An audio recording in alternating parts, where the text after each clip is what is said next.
Hi guys, it's me, Eva, and I'm in Paris. I'm so happy, and today I'm going to find some adventures for me. Do you know?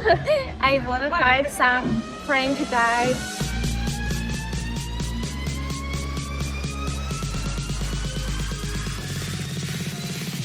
And the winner is none other than the beautiful Eva Elfie. Thank you so much. What victories have you achieved so far? Quite a few, actually. The porn Oscar is probably the biggest one. 2 years ago, I was awarded the Rookie of the Year as a rising starlet. At the Pornhub Awards, I also got the Best Female Performer as voted by women. Right? The most beautiful pussy. There are indeed awards for the very best oral scene too. And every single year we end up with a vast multitude of trophies. Like the award, the Best Clip Artist, which is specifically for someone who shoots their own videos in the adult industry.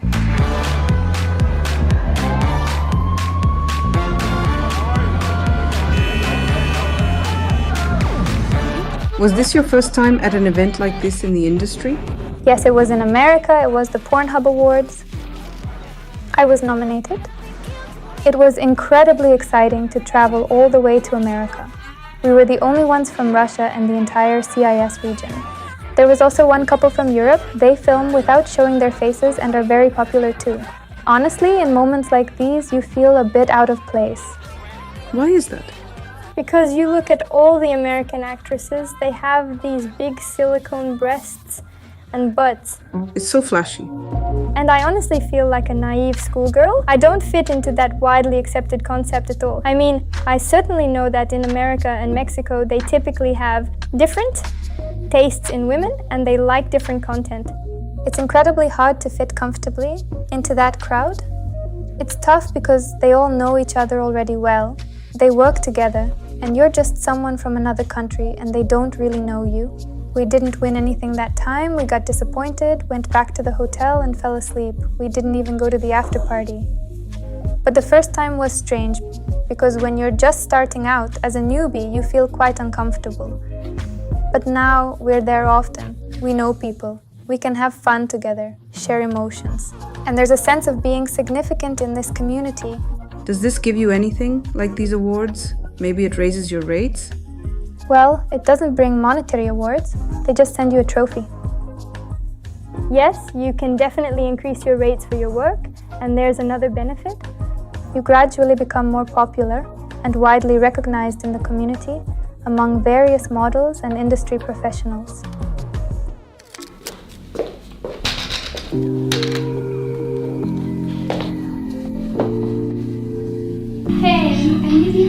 When you and Artiom started doing this, was it pretty much the same as what we're doing? Yeah. Yeah, basically. You grab a camera, film, and upload the video. We're on YouTube, and you're on a different platform. Yeah. Our very first video was shot on a small GoPro camera, and I honestly have no idea why we chose that instead of a regular camera to make our initial content. The quality was terrible, bad sound, bad image, but I guess that rawness is what drew people in.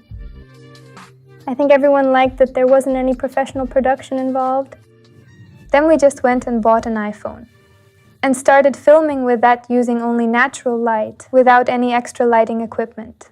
Here you can play the director, you can play the actress, and you can come up with something creative and unique. All right, so where do you think we should start? I really don't know, maybe you could show me instead? Can you help me choose swimwear for my school tomorrow? I think I know how I can help you. Really?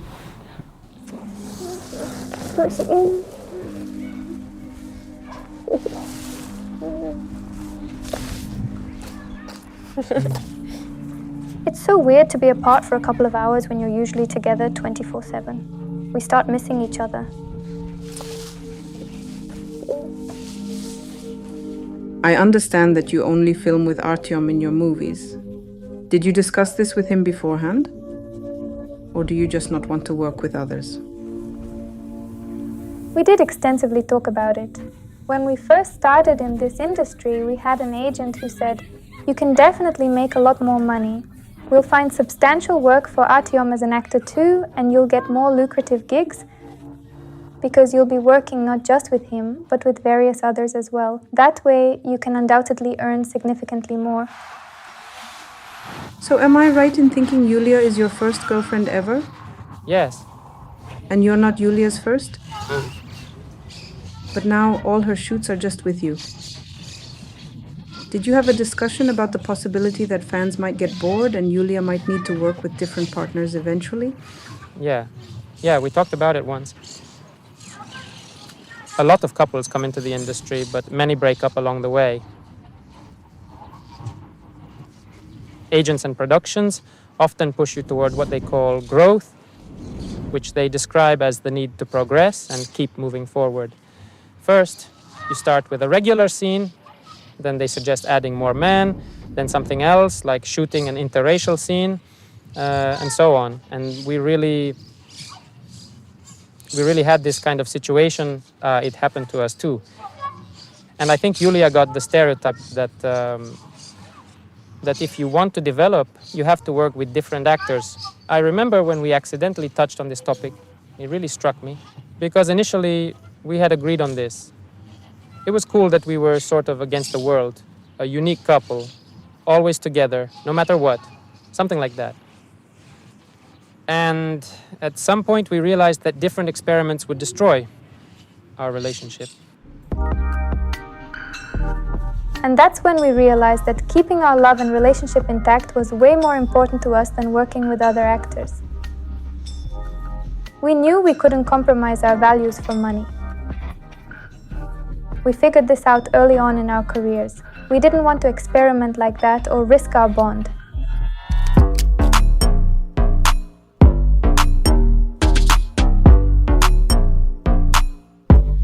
Could you explain the inspiration behind your entire appearance, including the choice of hair color, wear elf ears, and how you achieved that charming girl next door vibe? How did you decide this would work? I think that was mostly Artiom's idea. If you look at the typical adult film actresses, especially the American ones, they don't look cute. They have silicone breasts and bodies that look very artificial. Artiom felt people lacked that sense of natural beauty. He said adult films had too few truly cute actresses. There are no cute girls specifically for me, he said. He was 22 years old and he didn't see girls of my type. He wanted to get excited about someone like a friendly neighbor girl or a classmate. Artiom was looking for something simple and natural among all those videos. And I think he really nailed it. Yeah. He managed to create content that effectively showed beauty from a different angle, demonstrating that a cute girl can also be incredibly sexy and alluring and enjoy herself. Hi, it's me, Eva Elfie, and I want to be your girlfriend today.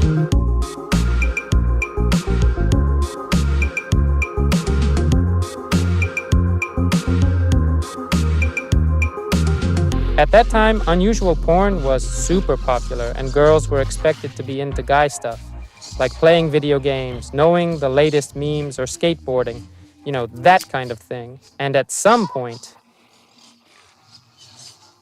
this idea really clicked and Yulia gained a lot of fans. In fact, she eventually did start getting into video games for real. That was a smart move because honestly, every guy dreams of having a sexy babe by his side who gets him. Yeah. A girl who doesn't get annoyed by video games, right? And likes the same things. Absolutely, yeah. Maybe I've always wanted that kind of relationships. It's weird when you really think about it. You're looking for both a friend and a partner at the same time. And for your partner to share all your hobbies and interests? Not really like that. Artem, it seems like you're breaking the mold in the adult film industry. Everyone's used to everything being artificial, almost like it's not real, with no room for romantic relationships. It's like a fantasy about something that will never happen in real life. So you created this image of Yulia as a sweet and natural girl next door. Yeah, exactly, the girl next door. Yeah, I won't say we were the first to do that. But if you think about it, we were probably the first to really succeed with this image. So, you could say you Set the trend for this type of character? These are Russian girls. I'm just thinking of Gia Lissa. She's that same type, a young, sweet girl. Yeah, but there's a catch. She worked with professional productions, often filming scenes with older men. And that persona is different. She was immediately cast for Vixen and other professional studios. And what was her look there? Like a Parisian girl with a beret and chic clothes. So it was something a bit out of reach, like from another world. It felt distant from the average person, but we actively tried to create something more natural and genuinely simple. Hi guys, today my premium chat. My friend Jelisa. You two do this as a couple, almost like straight A students. It's pretty unusual and surprising. You might just change the game so much that people stop expecting regular girls to act like porn stars. I think we've really set a trend for this kind of natural, sweet porn, without the extreme hardcore stuff, without any rough treatment of women in explicit sex scenes. And I distinctly noticed that after we started climbing the ranks on Pornhub, more actresses started making home-style content quite frequently. I also observed that people began to copy some specific things from us, like certain poses and intimate scenes we had created. But it works, it still works. I'm very interested in understanding exactly where you draw the line. At what point is it just pornography? And where do you set the line separating it from cheating in a relationship? We're still figuring out those boundaries. It's part of our growth together. It's a little difficult for me, but right now, if Yulia were to film with other men, I'd probably see that as cheating. If Yulia wants to continue developing in that direction, we'll likely go our separate ways. We've discussed this in therapy too. Again, it's a little hard for me to talk about it. So overall, you could say we've started to separate ourselves a bit and aren't as afraid of losing each other anymore. Right now, there's no reason for a breakup. We're more interested in sticking to the mainstream path. Listen, you two come up with all sorts of ideas. For instance, Yulia's already done her first double penetration scene. What's that about? Who's the second guy? It's me. I'm both the first and the second. Yeah, it was kind of funny. Explain how you did that. Is it one image overlaid on another? Yeah, just using AR masks. Or did you use a green No, we didn't screen? use anything like that. It was just my 10 hours of super meticulous work. I did that video in a really silly way. It probably shouldn't have been done like that. I manually edited every frame. So Yulia tried to move as little as possible in the frame. If you look closely, you can actually see the cut points, and it doesn't look very dynamic. In that video, I first approached Yulia from one side, then from the other, and then I overlaid the AR mask, and voila. There's one where I just sit in a chair and watch Yulia having sex with, well, me. I think that video got a lot of hate. It was definitely a bit weird. But it turned out pretty cool. People liked it.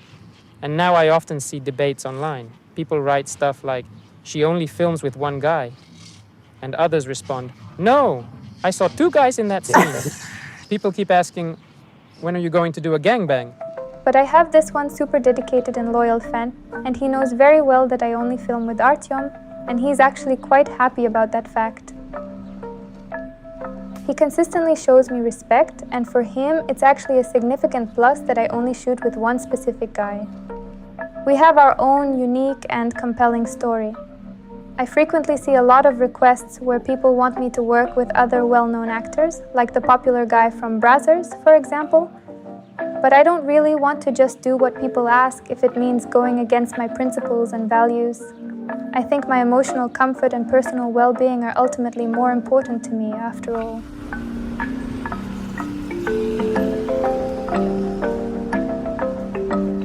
So, you've got this new English language project going on. What's it about? Yeah, that's right. We decided to start a YouTube channel in English. The idea of the project is that Eva Elfie goes to a different country and goes on a date with one of her fans from that country. We want to showcase cool spots and the cultural quirks of dating in these places in different countries. I think it'll be fun because, first of all, the fans are all waiting for it. They're always saying things like, oh, Eva Elfie is in Rio. Then there's a big buzz. People start sharing it. Whenever we go somewhere, we try to do something that's interesting for the locals. Like shoot a video with the country's flag, record some TikToks, or go to a football match. It's actually pretty fun. People like it when we highlight local features. Will it look like a real date? Well, to be honest, we've already filmed the first episode, and it's a tricky question. Right.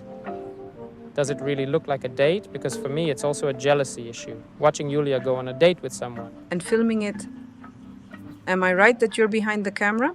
Yeah, it's pretty weird. I'm behind the camera, and at some point I'm like, what was I thinking? Why am I filming All this? right, so you've already shot the first one. What kind of date elements are there? There's like a dinner, a walk together, that sort of thing. Well, there wasn't much physical contact, really. It's more about the conversation. First of all, the guy had a girlfriend who gave him the okay to go on the date. I don't know how that even works. You guys are something else. You're all like that over there. Sounds like it, and he's also a Buddhist and works at the temple. So that's a pretty wild combo. And I really hope... Wait, did he ask the Lama for permission? That's what I'm wondering. He took a day off. He was supposed to be working. That's cool. But he managed to arrange it. What did he... he helps out a monk, like cooking for him. Yeah. Because monks aren't allowed to cook or do things like that. So he got a day off from the monk, a day... It was pretty cool. I really enjoyed it. It was so touching. I felt a bit down afterward, honestly, because he was just so happy. And he said it was the best day of his life. That's just amazing. Yeah, he kind of broke my heart. It was also unexpected. It was a strange mix of emotions. But I think after this shoot, we realized we stumbled onto something really interesting and should keep exploring this direction.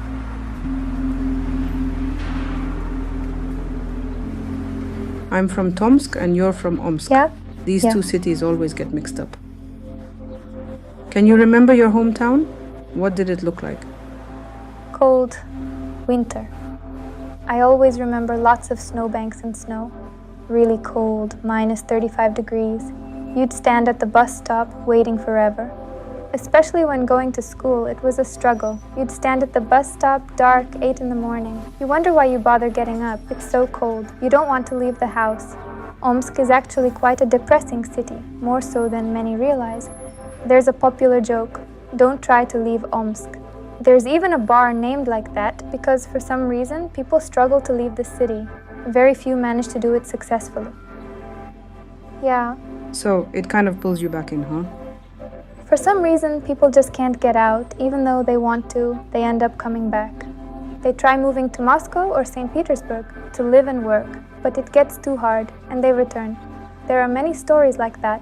It used to be a very green city, and it was also known for its theaters because Omsk really does have a lot of theaters. The last time I was there was about 2 years ago, for New Year's, before the war.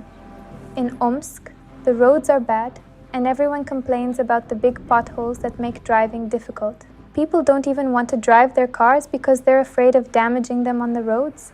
And also, when I fly from Moscow to Omsk, people on the flight are always so grumpy. I don't know why. Like, when I actually fly to other cities for visits, it's not like that at all. People in Omsk are angry because the salaries are low. My mom's salary was only $150. How can anyone live on that? People there are really upset because they're just surviving, not living. Tell me a bit about your parents. What did they do for work? How was your life growing up? I grew up without a father. I even have my mother's last name, not my father's. Although, as far as I know, they were together for 10 years. But when my mom got pregnant, my dad wasn't too happy about it. He said he didn't want kids. He said he wasn't ready to give his last name to a child. I don't remember my father from my childhood. Until I was 5, he showed up occasionally, but then he disappeared. I lived with my loving mom. She was young when she had me. She was 28. I had a stepfather who raised me, and there were 2 stepfathers in my life. They were both always good to me. My mom had a business. She worked diligently at a local market and sold bricks, and it turned out to be quite profitable. Wow, really? Yeah, we always had money. I remember being sent to Europe a lot while I was in school. We went to France, traveled to Germany and Poland. We took a road trip. I was always sent to different exciting camps for the entire summer. I got a bike, a computer, so I can't say I had a poor childhood. Everything was fine until a certain point. Then my mom changed jobs, and we had less money. She started working as an administrator at a sauna. That's when things got tougher. I was around 16 and realized my parents couldn't meet all my needs and wants like they used to. I had to work diligently as a waitress during the long summer months to buy necessary things for myself, basically. To be honest, I'm not too happy about having to grow up and take on responsibility so early. Let's talk a bit about your father. Do you understand his actions now that you're an adult? Why did he do what he did? Was it your mom's choice? She wanted a child and he didn't? Or did he just not have any fatherly instincts? My mom didn't want to have a baby. My grandmother pushed her into it because she was 28, and at that time, that was considered late to have a child, so she had to do it.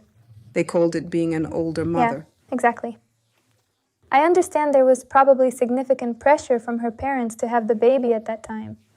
Actually, my mom always told me, and she still says to this day, don't rush to have kids, live for yourself, there's time for children later.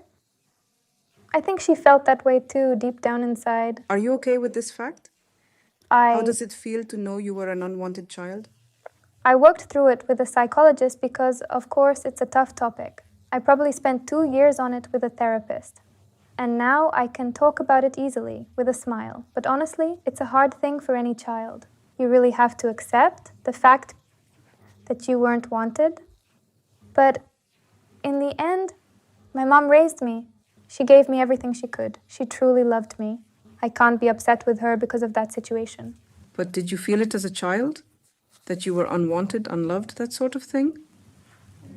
I can definitely say I probably didn't get enough attention from my mother growing up because she was always working.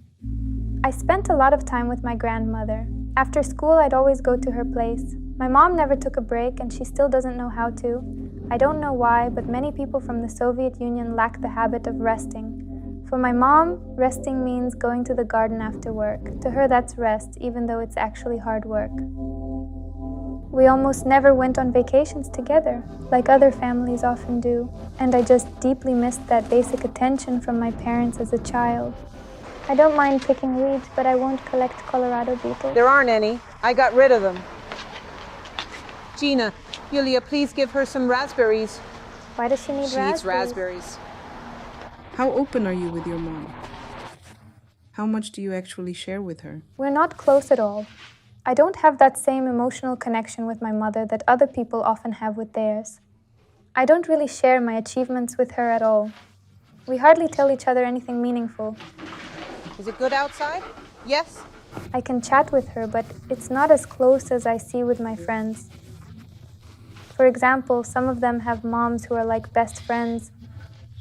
They go to places together, share gossip, talk every day, and discuss everything. I never had that.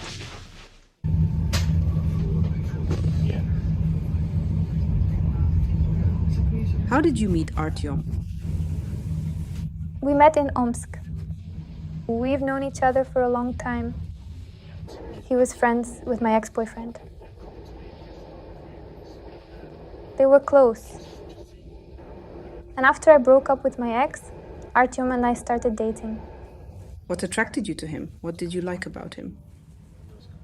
I have a bit of a thing for really smart guys. And he's one of the smartest people I've ever met in my life. He finished high school with honors. No, with a gold medal. Yeah. Graduated university with distinction, and even got a master's degree. He's a good lawyer, fluent in English, and he started discovering more of his talents.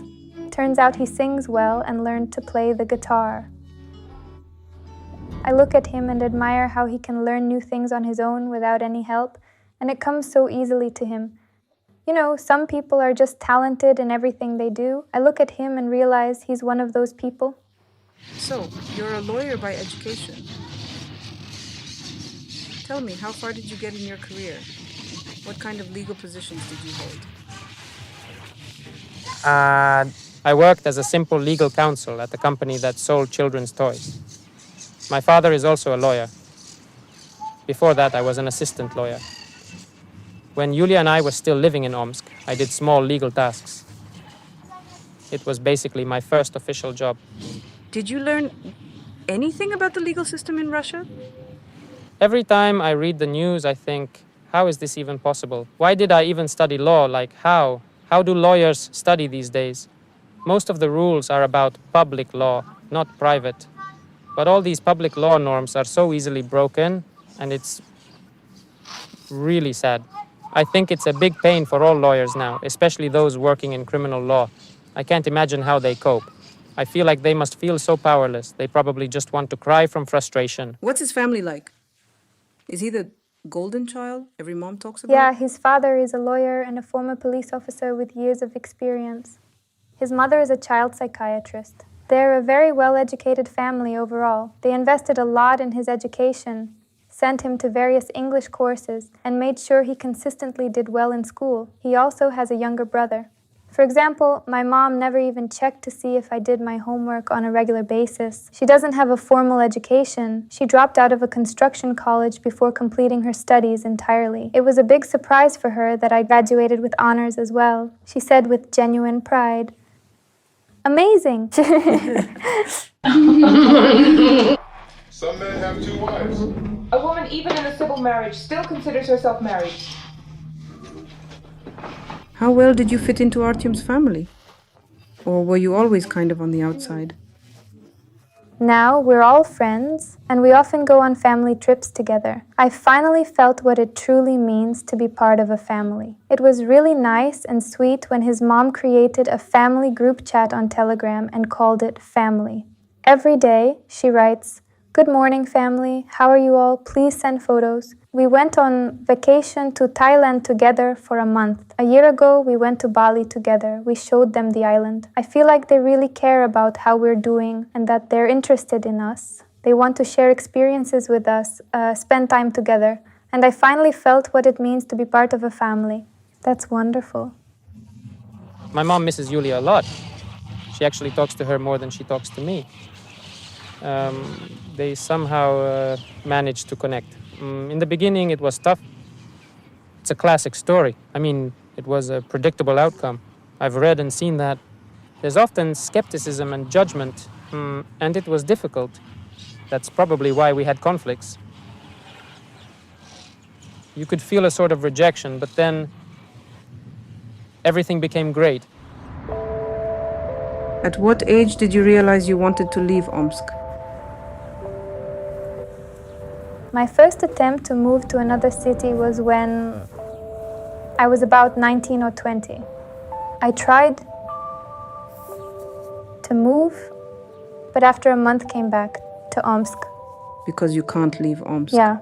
Then I approached it more seriously, with some savings, knowing I'd need to rent an apartment, and I took a more mature approach to moving. I transferred to another university and quickly started actively looking for a job to help support myself financially.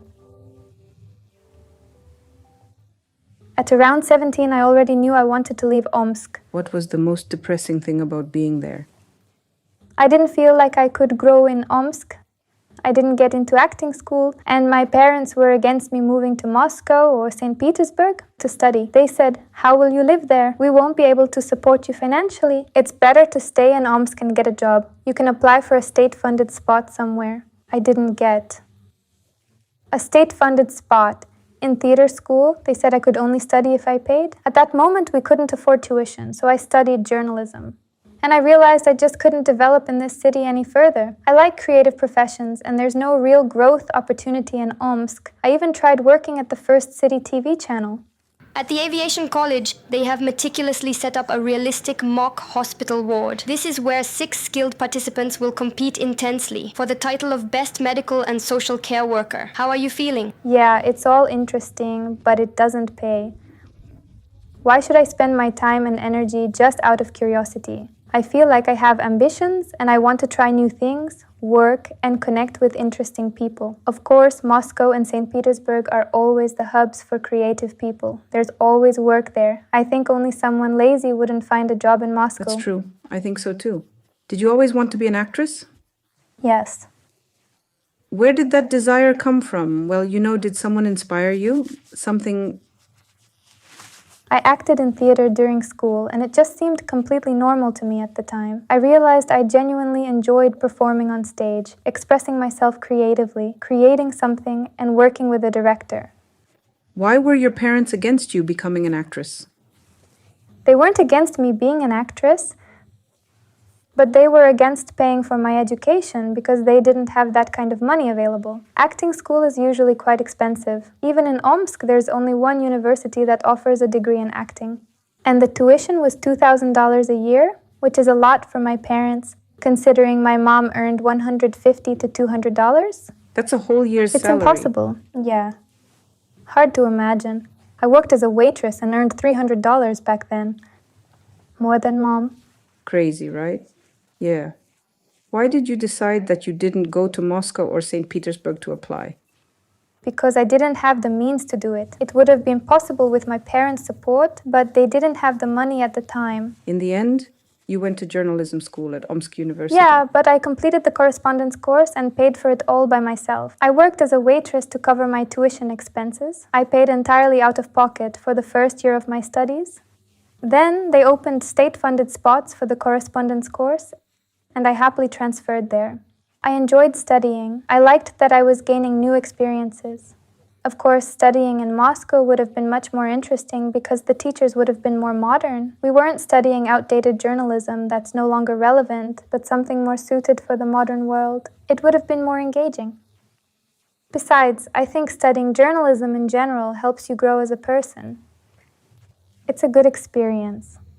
And studying journalism helped me as a blogger. Creating the YouTube channel, I learned how to film, for example, how to use a camera. We were taught that. How to take photos, speak, write scripts. There was also some psychology. That was helpful. How does it look? Does it look good? This scene is about me being a fan of a football team, and there's a player I like. He wants to give me a tour of his house, and of course, I agree.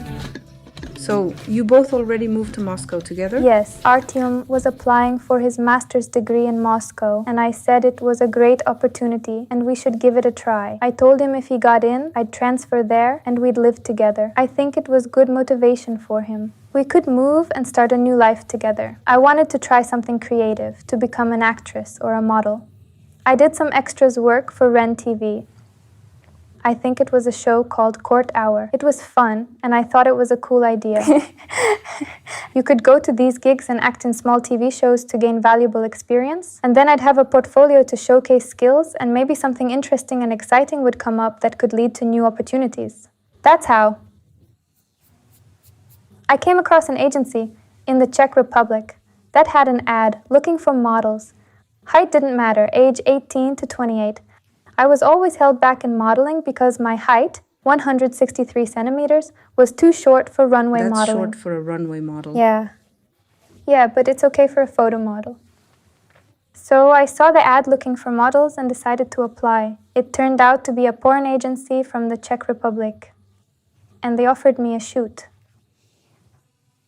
The deal was I had to work as a nude model in photo shoots. I thought, okay, that works for me. I had some experience with that.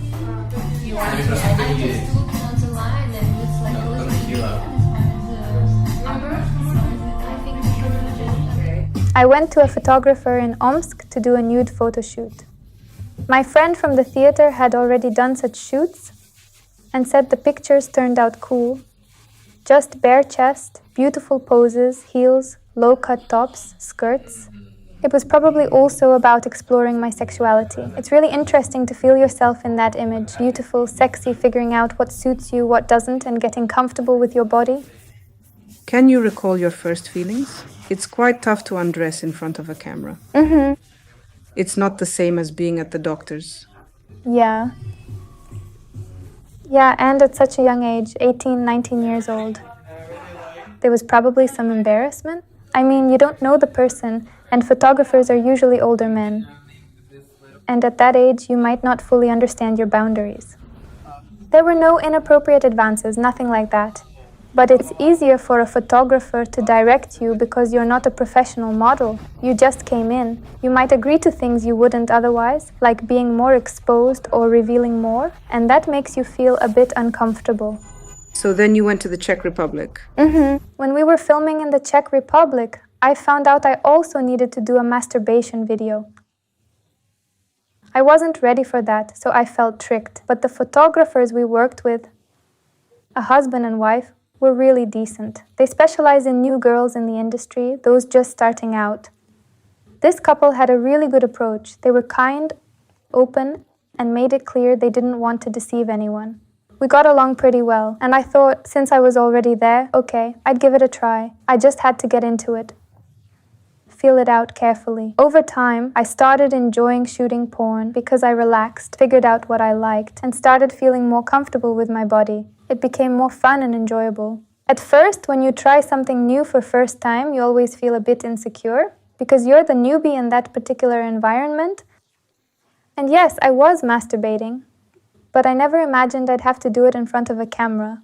And you have to make it look good and sexy, not like how you'd normally do it at home, in a comfortable position, without any expression, just for yourself alone. At home you could do it in glasses and a mask. But here, you need to look sexy, make enticing sounds, and convincingly show that you're thoroughly enjoying it. And of course, it's not natural or spontaneous at all, so you have to act and perform for the camera. And you wonder, am I even doing this right? Is it sexy? Is it sexy at all? Yeah, so I worked a few times like that. Then I asked, can you film me with my boyfriend? They said yes. They could do it. Maybe both of us decided to do it for the money. At that time, I was already exhausted. You know, I was going through a tough period. I worked from 8 in the morning to 7 in the evening, then rushed to my master's classes. I'd be there until late at night, then go home and prepare for the next seminars or do work assignments. I got a maximum of 6 hours of sleep and traveled all across Moscow just to get everywhere on time. So yeah, I was a bit tired and thought this would be a good way for us to earn some money. You know, I mean, in one day, I'd make a month's salary, and we'd get to have sex too. I don't know. Was this your first time having sex in front of other people, a couple of strangers? Yes, it was my first time. It was pretty hard. Usually on set, there's a couple. The man films most of the video, and the woman usually takes photos or assists with the filming. And for the first shoot, I asked if she could film us because I felt uncomfortable with a male cameraman. Usually, there are pauses during the shoots, like when they move the camera or change the angle. But she moved so quietly, like a ghost. We were just having sex and she was filming, trying not to disturb us and not commenting on anything. I think we owe her a big thank you for creating a comfortable environment. Because I think if the cameraman had made us uncomfortable, we might have lost interest in filming. Then we probably wouldn't have continued shooting. But with her, everything was fine. So we just tried to have sex in the same way we normally do. How do you make sense of this? Artiom is a shy guy who spent his whole life studying. Yeah. And then this. I think he has his own sexual desires and fantasies. He didn't have a girlfriend for this before, but now he wants to explore his sexual potential and is interested in some experiments. I can confidently say that he's quite sexually active. I think he found his own benefits in this. He could fulfill his fantasies and have sex more often than before we started doing porn. You know, well, not everyone can do it on camera. A girl can fake it, but a guy can't. What do you think about that? Yeah, I think a big motivation for him was his genuine love for me. He was completely willing to do it all for me, without any hesitation. Maybe he was genuinely afraid of losing me if he refused to go along with it. Of course, that wouldn't have happened, but in the beginning of a relationship, when you're deeply in love, you might do things that don't really align with who you truly are. You're willing to do a lot just for your partner's happiness and comfort. How much did you earn back then? For our very first shoot, Artiom and I were paid $200 for a boy-girl scene, but normally the minimum rate for that kind of scene is $500. That's almost half or even less, 2.5 times less. Yeah, it was disappointing.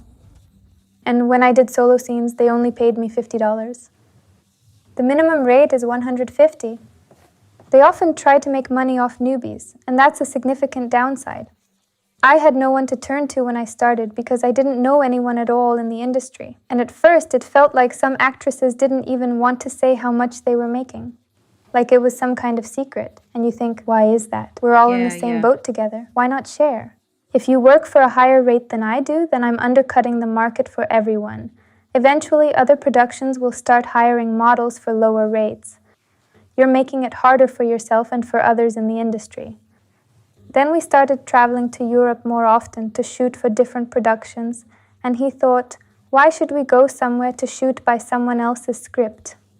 Artiom is quite reserved by nature, and it was hard for him to work effectively with a professional team. He suggested, why don't we try filming ourselves and upload videos on Pornhub?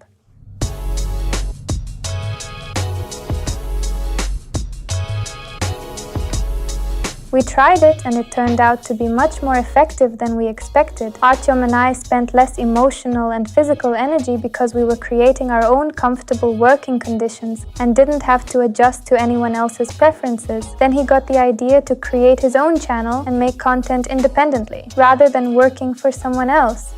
Working for productions is emotionally challenging. We had to schedule sex at specific times because the location was already booked, and all expenses had already been covered in advance.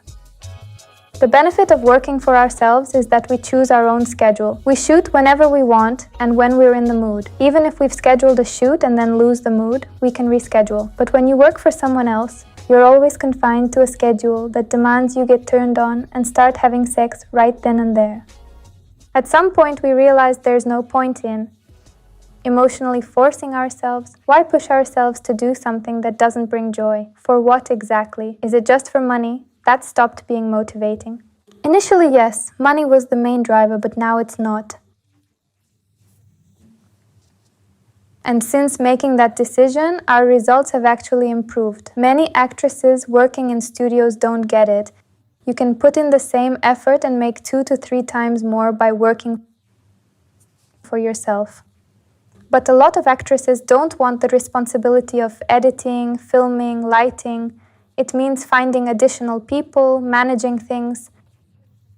It's easier for them to just show up, do the work, get paid and leave. You can take the white chair, or maybe move her around so her legs aren't touching the floor, so you can add a background later. When we were in the process of filming a major production centered around the adult industry, Yulia Grandi, who is recognized as the leading producer responsible for Russian models working internationally, always says, "The first thing I tell everyone is that anyone can see your video. What goes online stays online. Don't expect only Americans to watch it, thinking your mom in Russia will never find out." Were you ready for the day your mom might call? Yelling or something like that? We weren't really prepared, obviously. But back then, I just didn't think about it. I didn't think about people finding out and judging us. It didn't really bother me at all. You eventually realize you won't be going back to what's considered normal society. You're kind of a lifelong outsider now. Yesterday I was having a conversation with Slava and said, I just imagined the horror of having to work in an office 5 days a week. I'd lose my mind. It was hard to predict how big the consequences would be, that everyone would actually find out and we'd start facing issues. I was worried about getting kicked out of university or having my workplace find out what I do. These were more about current concerns, like we were in a shaky situation and our normal lives could easily fall apart at any moment. I think we understood well that once we took part in a shoot, there was no turning back. We knew sooner or later everyone would find out, and life would get complicated. It will be difficult to live, and we had a very though choice to make. But I'm a curious person. I love taking risks and trying new things. At some point in Omsk, it felt like everyone knew, because it's such a close-knit community. Everyone knows each other. At my university, the news spread like wildfire. Everyone found out and everyone started talking about it, Did you have a time when this was tough for you? Or did you enjoy it, find it amusing? Well, probably at first. I pretended I didn't care, but of course, it was stressful. I didn't want my parents to find out, but I didn't have the courage to tell them everything. Overall, the main thing for me was that my friends didn't turn their backs on me. They supported me, and that's really great in my opinion. It was important. Are you sure they fully understood? Or maybe they just pretended to accept and understand? It doesn't really matter. The important thing is how I saw and felt about it. That's an interesting question. For example, we often go to the States and there's this culture of small talk, little conversations, brief encouragements. Is it worth wondering if they're sincere? Do they genuinely support or sympathize with you? I mean, they say supportive words, so maybe it's best to just take them for what they are. It's not so much admiration, but it's surprising. You wouldn't act that way yourself, but they can. And you think, wow, really? I don't know if I should say this in front of you, but in our circles, this person was considered extremely modest, very low-key. And then, suddenly, everyone finds out they're in adult films. All my close friends who knew me well weren't shocked because they understood what kind of person I am. I was pretty open. I was the kind of person who would talk about sex with friends, make jokes about it.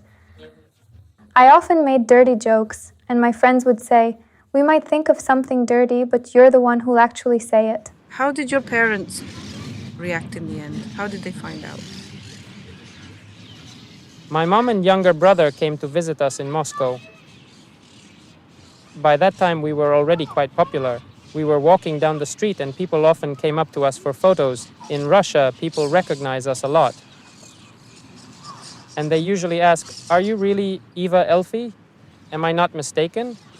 After about the third time, my mom asked, "Who do people keep mistaking you for? Who is this person anyway?"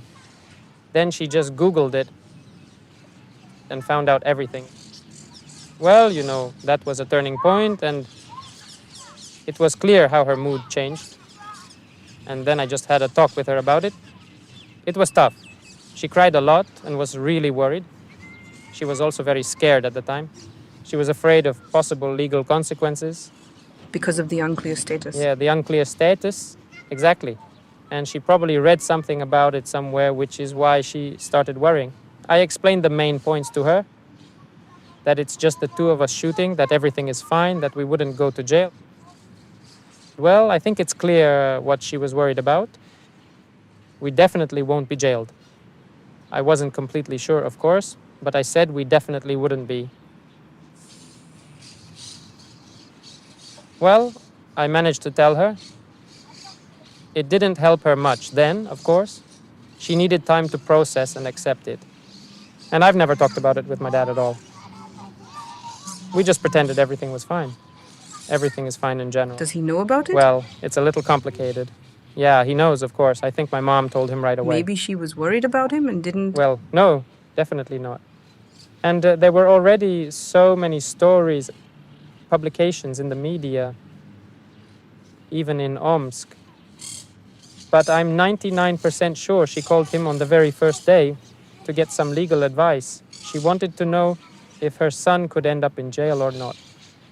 It really bothered me a lot that I should tell my parents about this important matter because I didn't want my mom to find out from someone else unexpectedly.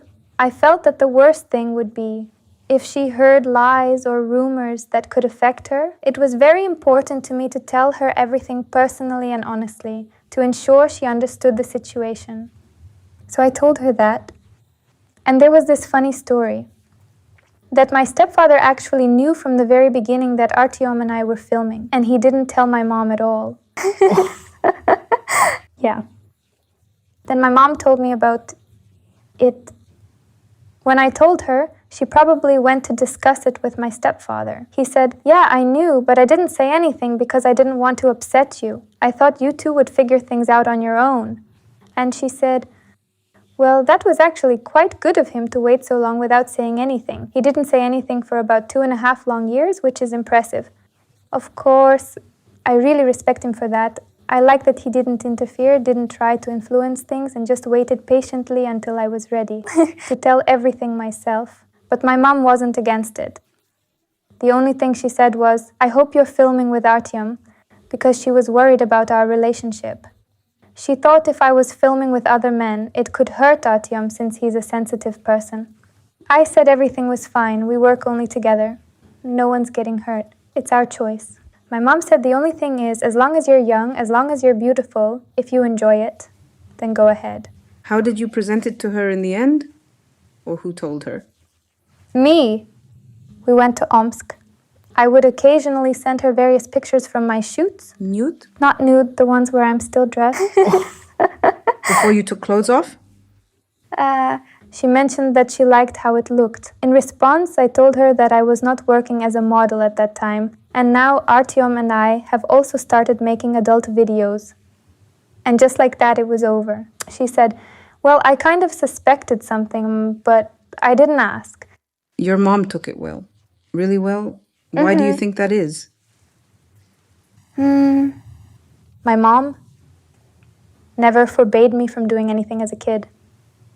If I wanted to go out, do it. If I wanted to stay over at a friend's place, go ahead and do it. If I wanted to throw a party at our house, sure, throw a party. Basically, there were no restrictions at all. I think for her it was just... The most important thing was probably that I was truly happy. Like any mother, the main thing was for her child to be happy. She just kind of accepted it. There wasn't any strict, "You can't do this." She is not really a religious person.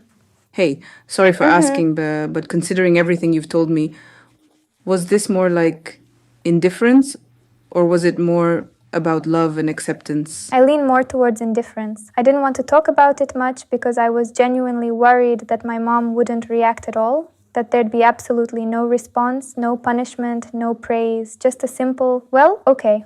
And for me, personally, that's the most painful reaction imaginable. And that's pretty much how it went down, just as I thought. There was no, "Wow, I'm shocked, I disapprove," nor was there any, "Wow, you're truly doing an absolutely great job." She just shook her head and said, "Yeah, I thought so." Maybe she's the type who doesn't know how to show emotions. That could be, yeah. And she might have been genuinely worried about it, but she didn't share her feelings at all.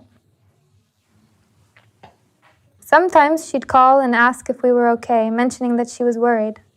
But that's about it.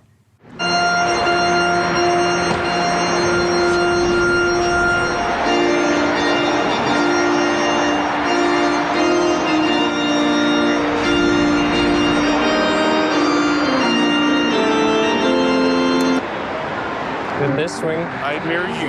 I marry you. I promise to love you I promise to love you forever. forever. Thank you, Artiom, and give Yulia a kiss in the hand. On the hand.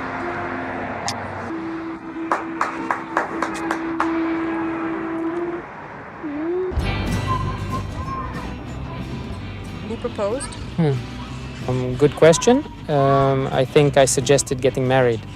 I knew Yulia really wanted it. I had this attitude toward marriage back then that if two people love each other and want to be together, why complicate things with legal obligations?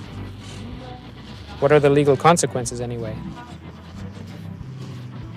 I was skeptical about it. It just seemed fun to do something unusual, like getting married in Las Vegas.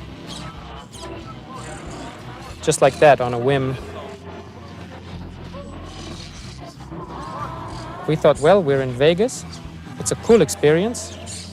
You're in America, so why not just get married? The whole thing took about 4 hours maybe, including picking out rings. It was all very quick. Vegas is the fastest place to get married. Did you register this document in Russia? Yeah, we got it translated and apostilled. I think that's what it's called, right? Translated from English to Russian, showed it, and they stamped it. But it took a year. The translation and paperwork took a lot of time. When? We were doing the paperwork. It was funny. We went to a typical Soviet-style office, and they said, "Show us the documents." It said Las Vegas on it. She didn't know how to write it down and was like, Las what? Vegas? But in our passports, it says Las Vegas in Russian. Las Vegas? Yeah. You don't wear rings? No, we don't. Why not? Because sometimes we forget to take them off during shoots, and it's weird. Because, well, yeah, we have the image of Eva Elfie, and she's definitely not married. So it would probably be strange if there were any misunderstandings. What could they say? Complain about the ring? Well, yeah, some part of the main audience might have questions, like they could even accuse us of lying, at the very least. I remembered a kid in the yard who just rolled down something and flew straight down. What's that? You can run like a hamster in a wheel here?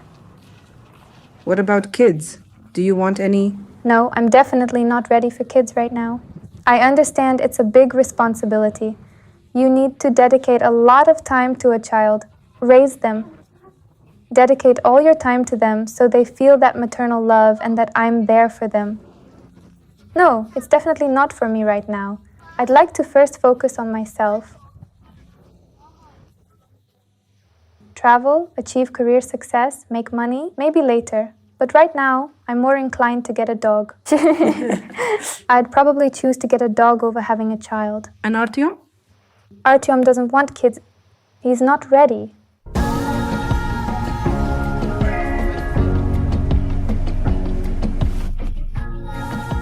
Tell me, where do you live now? Right now, I don't live anywhere permanently. I've been traveling for 3 years. In some countries, I stay longer. In others, just a week before moving on. I always have this huge suitcase with me that weighs about 35 kilograms, so I always have problems with excess baggage. Well, in the past year, I've spent 3 months in Thailand, 3 months in Los Angeles, and the rest of the time I'm always traveling somewhere.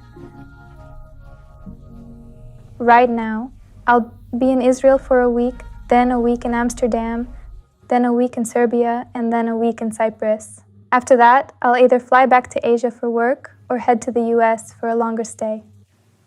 Is this all work-related, or do you just enjoy exploring the world? It's mostly for work projects, yeah. Some interesting opportunities and collaborations come up, so we go there. Mm-hmm. How do you like this lifestyle? I'm getting a bit tired of it, to be honest. I want to have a sense of home. I want to feel like there's a place that's truly mine, where I can return to, where I love the decor and the atmosphere, where I can just wrap myself in a blanket and binge-watch shows instead of always moving from place to place, staying somewhere for just a week, always lugging around these suitcases. I want to be able to unpack and just feel settled. I really want to feel at home, but for now it's quite hard and I don't really know exactly where I want to live. Moscow.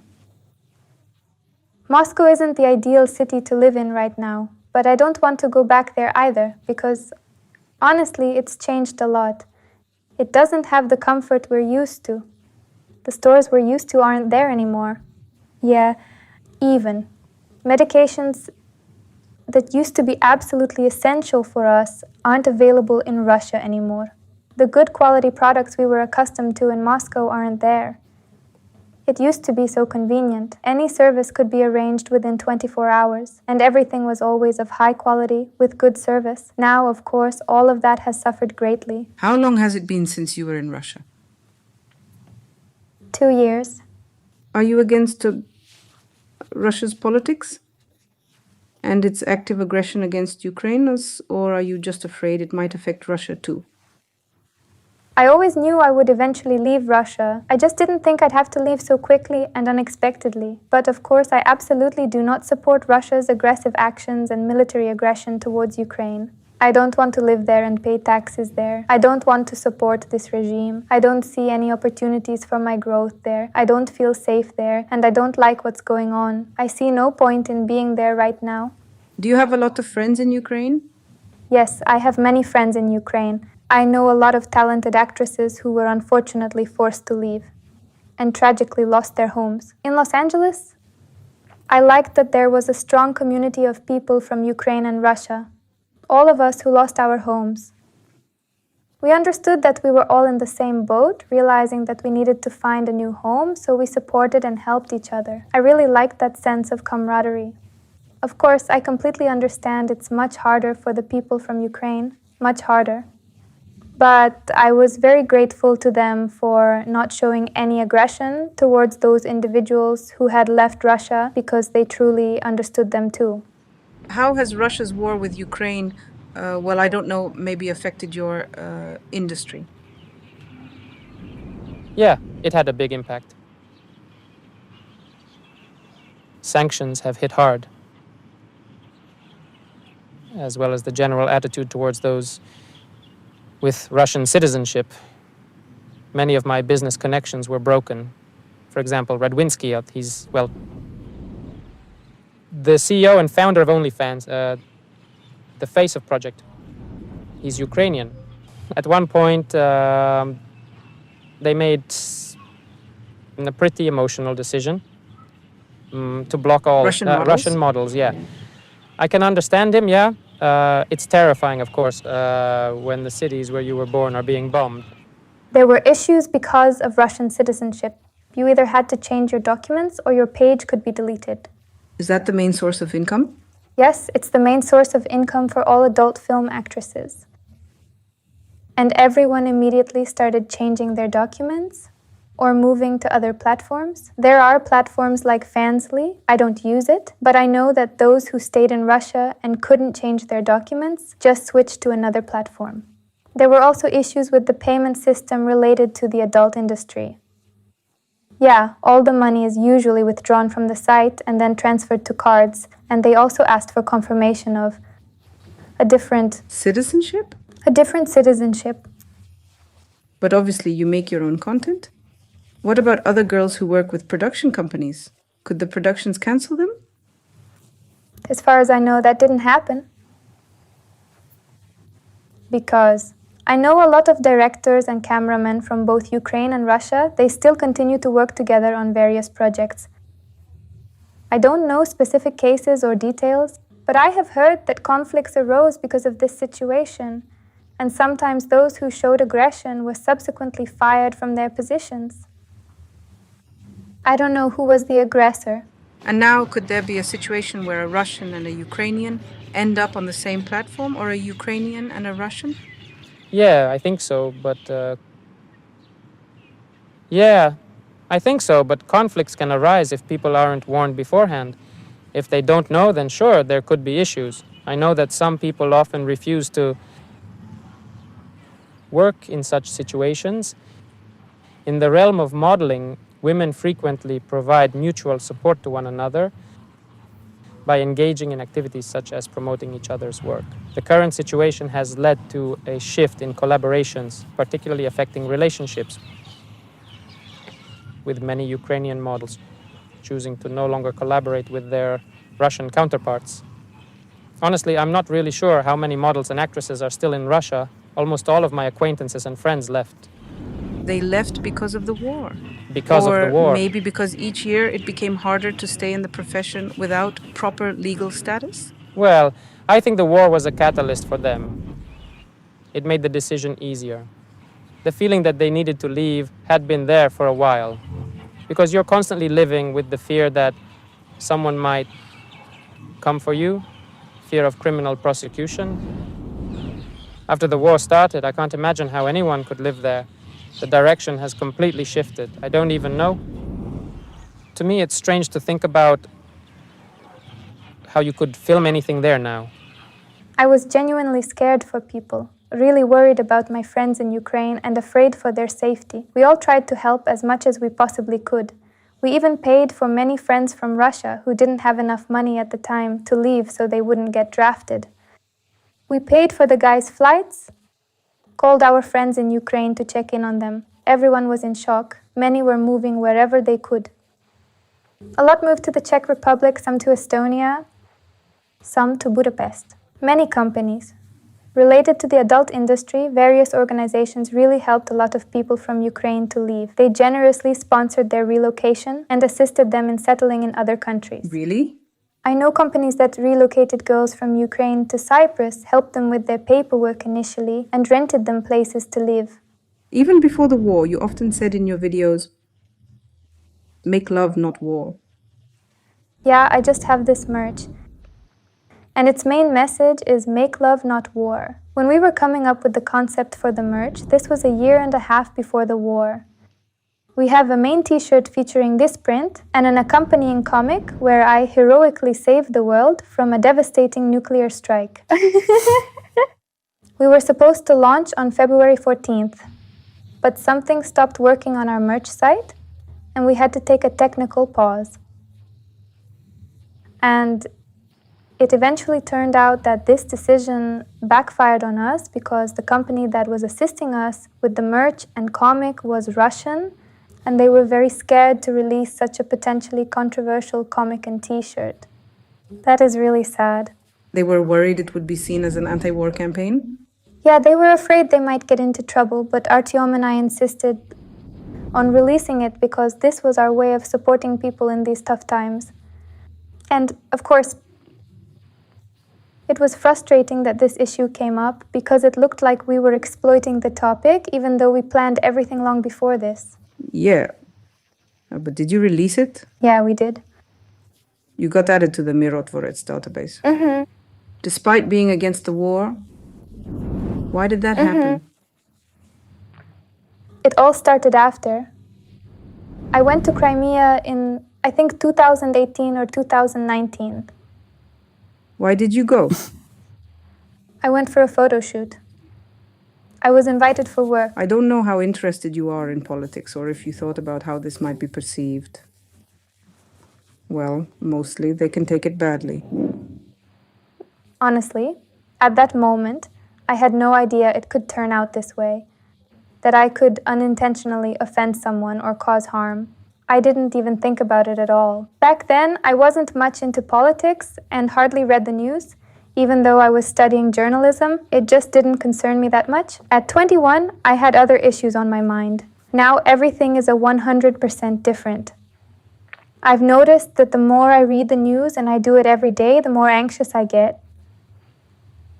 So sometimes I do a news detox, trying not to read anything at all, just giving myself a much-needed break to get back to normal. But still, I inevitably get sucked back in, as I'm naturally curious. I read, follow the stories, and worry. Are you planning to get legal status in another country?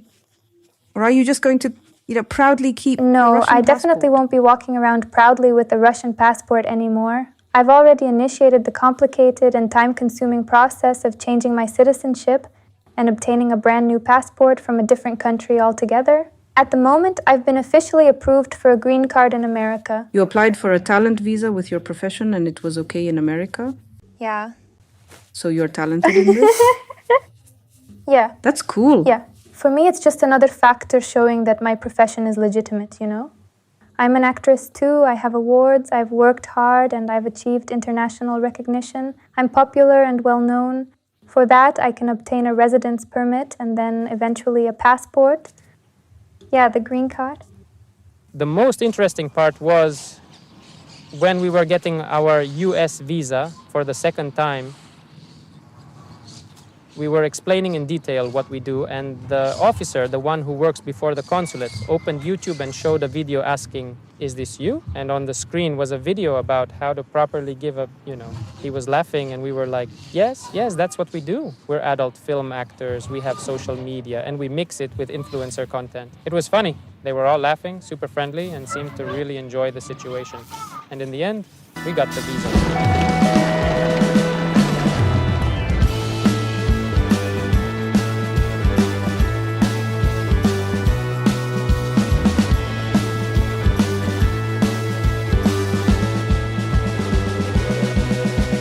That's just a dream come true. It feels like you're in some kind of movie or something. I don't know.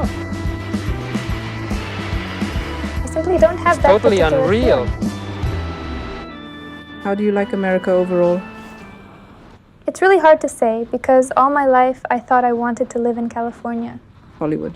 I had this dramatic and captivating image from all the movies I watched. I spent most of my time in Los Angeles, but I don't really like the way the city is laid out. It's not convenient for living.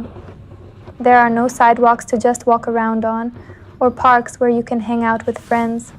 To give you an idea, people actually meet up at cemeteries to watch movies together. Wow, that's crazy. Yeah, they have a little lawn area where you can spread out. It's like the Middle Ages, where cemeteries were the center of life. They had markets there, and it was the main meeting place. Right? It's pretty surprising. What shocked me about Los Angeles was how incredibly expensive everything is. I expected high prices, of course, but it was strange that with such high costs, the quality of service is often lacking and the food is not very tasty. That was the biggest issue for me, bad food.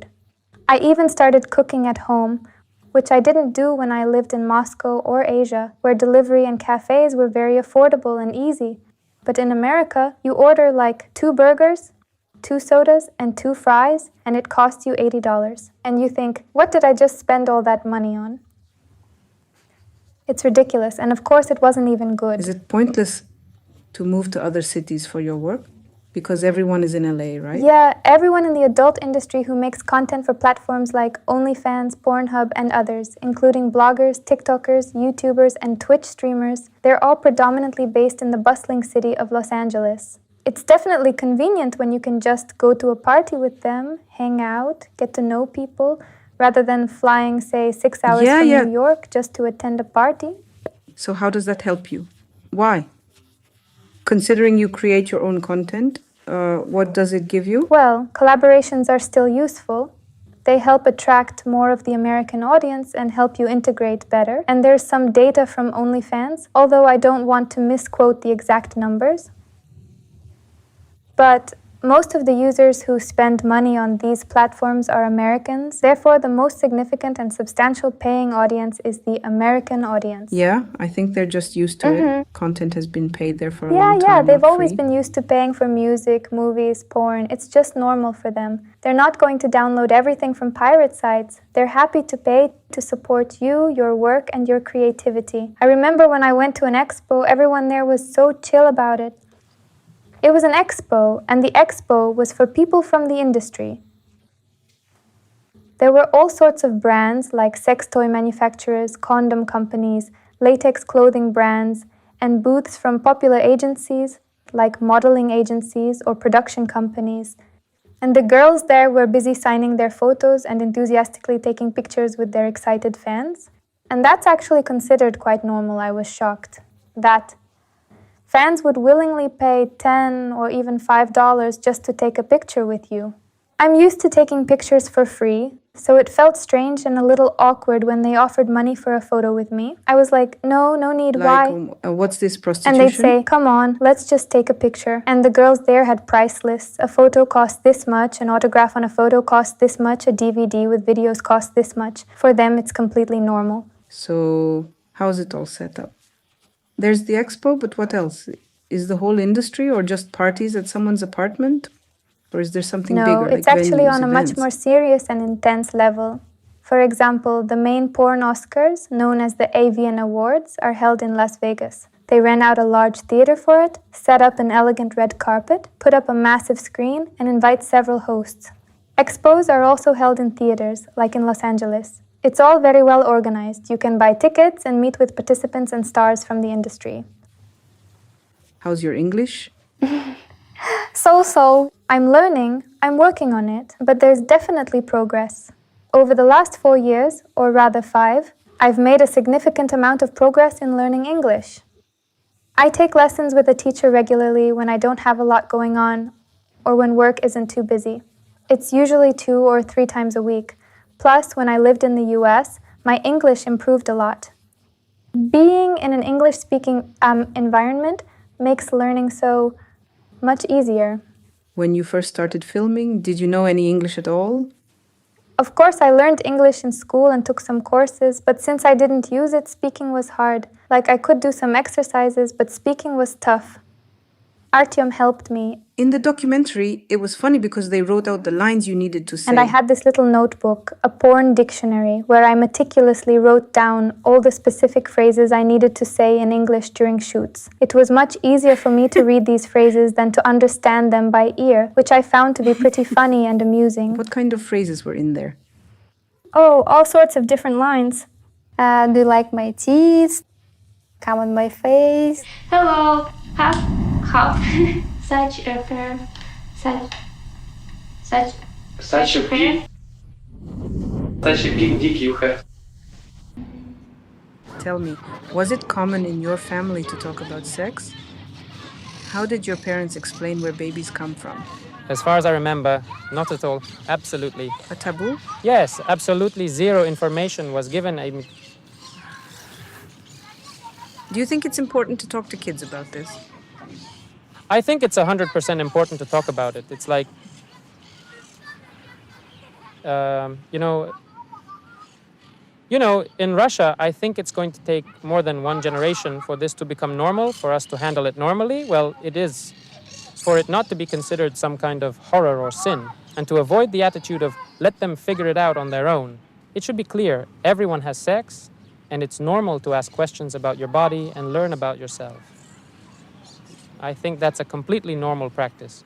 Do you believe that this situation might lead to potential issues for us because we don't know how to talk about it calmly, or because we don't have proper sex education classes in schools? I'm not sure how it might affect interpersonal relationships when neither partner has any experience with sex and they don't know what to do or how to talk about it.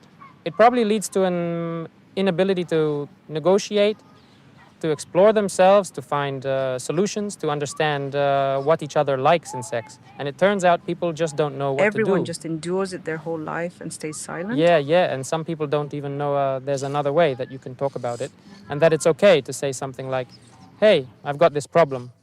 I know people, for example, where the women don't orgasm during sex, but they don't tell their partner. I can't imagine that. Why would you just put up with it? But that doesn't mean you should just break up and never talk again. It's better to discuss it. Maybe you'll find some solutions, because not talking about it, that's strange, really. Eva, how was sex talked about at home? It wasn't. How did your parents explain where babies come from? My parents didn't explain anything. I think most of what I learned came from friends and the internet, which was already around then. We never discussed this topic at home, and because of that, it was really hard. When I first got my period, I honestly didn't even know what it was. I was at a kids' camp, my stomach hurt, and a boy suggested that I should go to the nurse's office. The woman there told me, well, you've started your period. And I was like, what do I do now? I didn't know anything about it. You really didn't know what it was? No one really explained it to me. And then the boy said, congratulations, you've become a woman. And I was like, thanks. But what am I supposed to do with this? Yeah, and sex wasn't really talked about either. Do you think parents should talk to their kids about this stuff? Yes, I think it's really important to help kids understand what sex is and that it should be safe. Because, if teens' hormones go wild and they start having sex, it's better they know how to protect themselves. I think teenagers often tend to do the opposite of what they're told. Exactly. When parents say, you need to do this, teenagers do the opposite. So you shouldn't just say you should, but explain why it's important to prevent diseases, to avoid HIV, for example. So you don't get infected. It's really important to make sure kids and teens understand this. In general, what do you think? How is our country doing with sexual openness? You travel a lot now. Everywhere you go, this topic comes up in one way or another because of your profession. How strict is Russia, or do people here actually like to talk and discuss these things? People are really shy when it comes to talking about this stuff. I can totally feel it when they start laughing and getting embarrassed. They're not that open. It feels like it's still like the Soviet Union, where there was no sex. And it's like even now sex doesn't exist in Russia. Everyone is having sex, but for some reason everyone condemns it. Why? I really don't get where this judgment comes from. For me, sex is a basic need, like eating or going to the bathroom. Why is it judged at all. I don't get it. Although I've noticed that people my age, those born in 97 or in the early 2000s, are more chill about talking about sex. You mean among themselves, right? Yeah, among themselves, yeah. When you get together with the girls, I think the conversations often turn to sex, what you like, what you don't, asking for advice or sharing experiences. But with guys, it seems like when they hang out, they don't talk about sex at all. Interesting, why is that? Yeah. I've noticed that people in America and Europe are more open to discussing sex. Not in Asia. In Asia, they're pretty reserved too. They won't talk about it. Well, I haven't been to Japan. Maybe in Japan it's totally different because you can even buy used panties from vending machines on the street there, which adds a unique cultural twist. Panties from girls? That's an interesting fact. They have a different attitude towards sex. Well, they only recently made the decision to raise the age of consent from 13 to 16 years old. In Japan? Yeah. Wow. Before, there were many cases, I read an article about it, where many men were prosecuted because there were rapes of 13-year-old girls, and they claimed it was consensual. Only now have they changed the law to raise the age to 16. Wow. Should sex education be taught in schools? I think topics like these should at least be covered in biology class, right? When we study the human body, they usually talk about sperm, the uterus, fertilization, and other important aspects. For example, I didn't know until I was 25 that women have ovulation and how it works. Why didn't they teach this in school? It's pure biology. There's a specific period when you can get pregnant and times when you can't. There's that 1 week where it's possible, and you can calculate those days. I only found out about this from a gynecologist. It's so interesting. I like it. It would be great if topics like this became normal to talk about and people were educated about it. Schools should have at least a few introductory lessons on these subjects, and parents too shouldn't feel embarrassed to talk about this with their kids. Well, thank goodness for the internet these days. At least you can Google all this stuff, read about it and learn. What's the benefit of having parents talk to you about this, in your opinion? I think that when the taboo around sex is finally lifted, a child won't feel like something is wrong with them.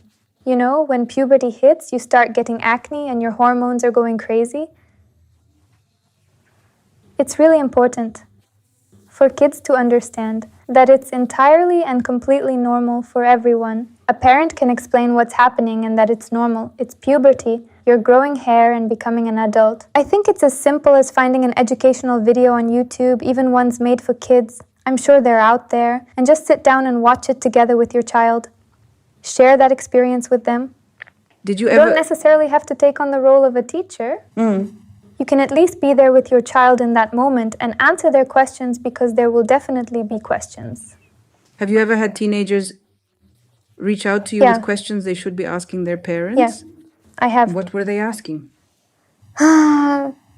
Stuff like that. I'm 14 and I have an organ this many centimeters long. Is that normal? Kids have questions like, is this normal or not? And that's exactly the problem. They start feeling like something's wrong with them because they're having these feelings. These are the kinds of moments that are better discussed with parents, not with a porn actress.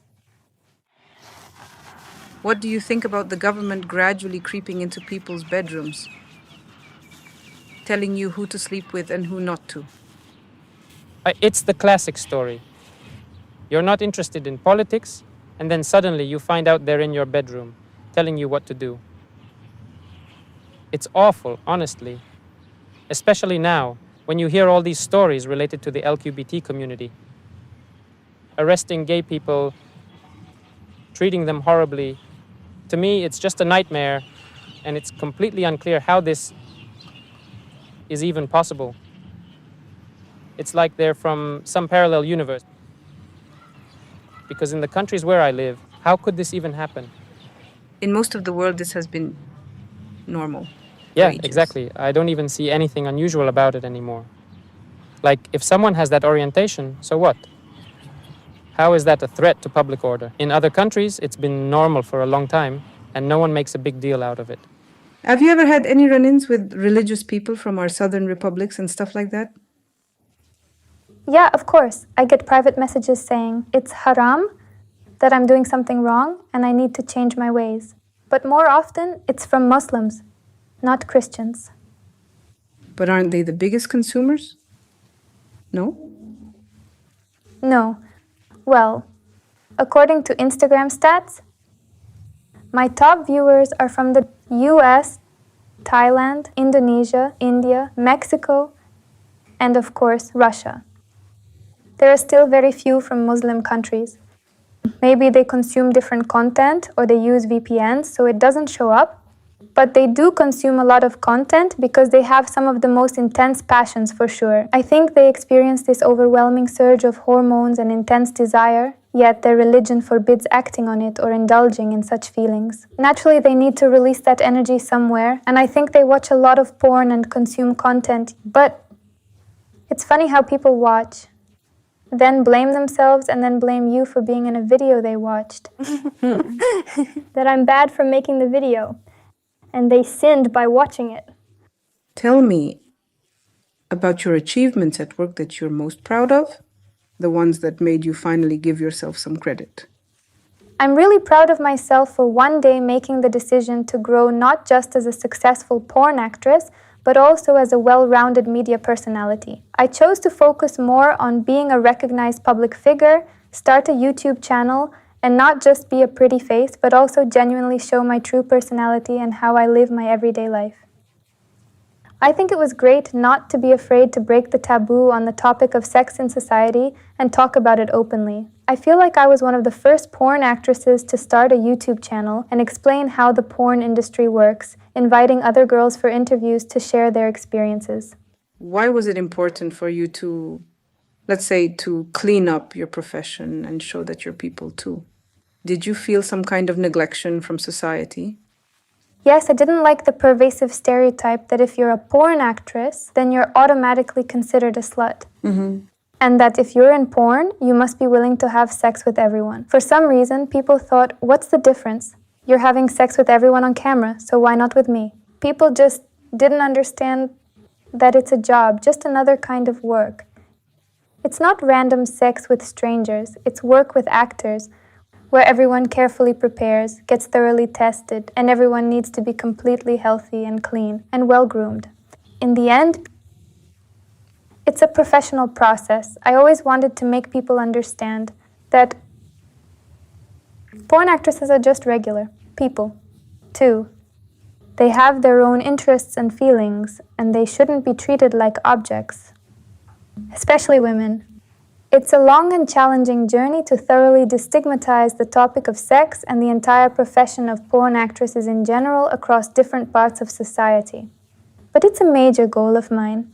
I think I've already made some progress in this direction because, for example, advertisers used to never buy ads in porn or collaborate with porn actresses.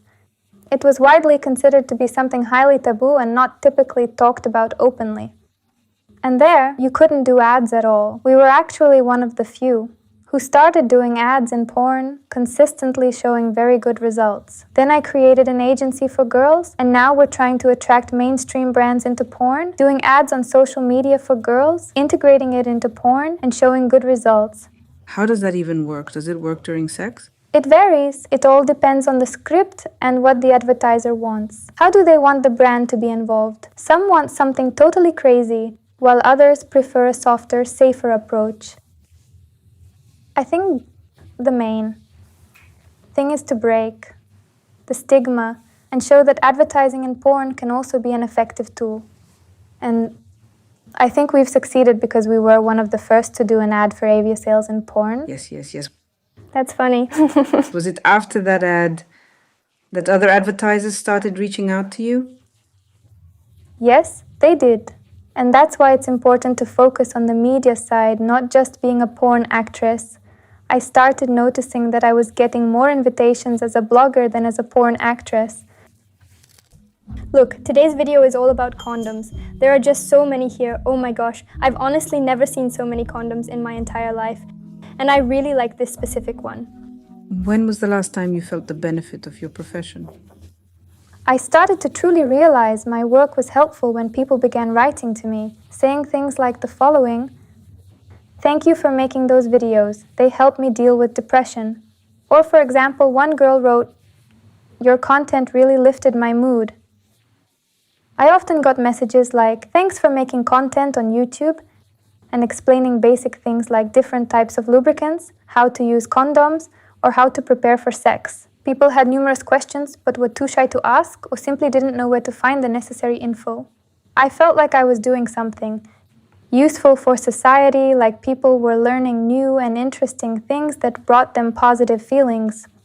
If we're only talking about watching porn, I personally think it always brings positive emotions and can help significantly with stress relief. For instance, a lot of men and women masturbate when they're nervous or stressed, and it really helps them calm down. Hey, is there any statistic showing that the porn industry somehow reduces violence? There are different articles on this topic. Some people try to argue the opposite, saying that porn is actually harmful and ultimately does more harm than good overall.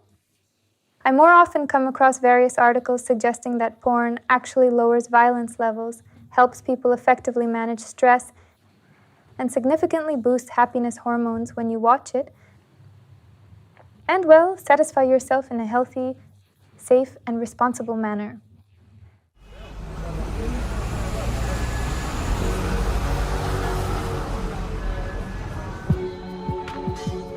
What did Julia teach you? Just on a human level. To show and express emotions, I think that's the most important thing. But for me, it was the hardest and most confusing. I used to think a man had to be this certain way, maybe because of upbringing or some ideals, like you always had to be stoic. Yeah, you imagine yourself as some Greek god, like Kratos. Nothing affects you, you show no emotions. No crying, staying silent, not complaining. You're always like a rock and nothing gets to you. But it turned out that this approach didn't work well in relationships. There was a rough period where we almost broke up because of it. There were a lot of reasons, but one was a lack of emotional intimacy. It was tough for Julia. I didn't feel close in our relationship, and that was the main reason we decided to go to couples therapy.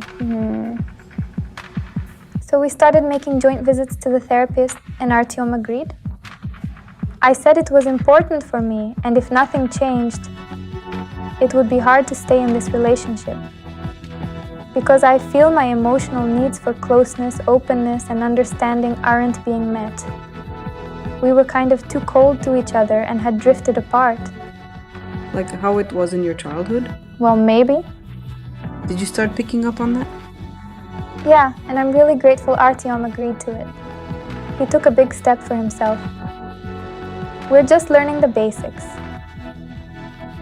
How to be empathetic with each other, how to listen to each other, take gentle care and not criticize. Yeah, like it often was in our families, where we might get criticized. After all, we bring into our relationships what we saw growing up. Now, we're trying to create an environment where we feel comfortable. The most important thing we learned was to openly talk about our feelings without blaming or accusing the other partner. Instead of saying, "I don't like that you're like this," or "You're criticizing me," we learned to express ourselves by saying, "I feel hurt," or "I feel offended by what happened." Talking about yourself, Yes, not the other person. it's about openly talking about yourself. What emotions come up for you when your partner does something specific? And you're not accusing them of anything. You're speaking without blame because you're discussing yourself and your feelings. It's easier for them to understand you this way than if you start attacking and saying they're doing something wrong. Artiom, how much did you earn as a lawyer? Oh, I think my salary was around $300, though it might have been less because maybe I just wanted it to be $300. Most likely it was somewhere between $250 and $300, something like that. And how much do you make now in a month? On average, if we look at it, I think around $170,000. $1,000? Yeah. 170,000? Exactly. Is that the main reason you keep doing this, or is it something else? What motivates you? Well, yes and no, because we still enjoy what we're doing. For me, money isn't the most important thing. Maybe you and I have different views on this. I don't see much value in money or material things. I prefer that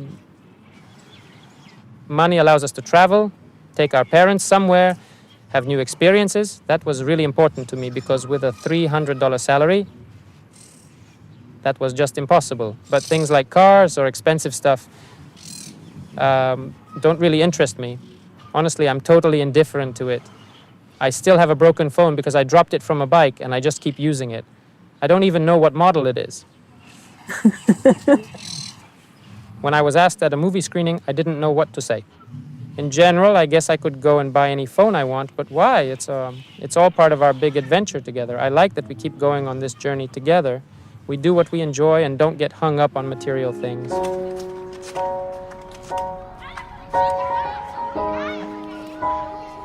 Do you have a secret for a long relationship? What have you learned about how to stay together for a long time? What should you do?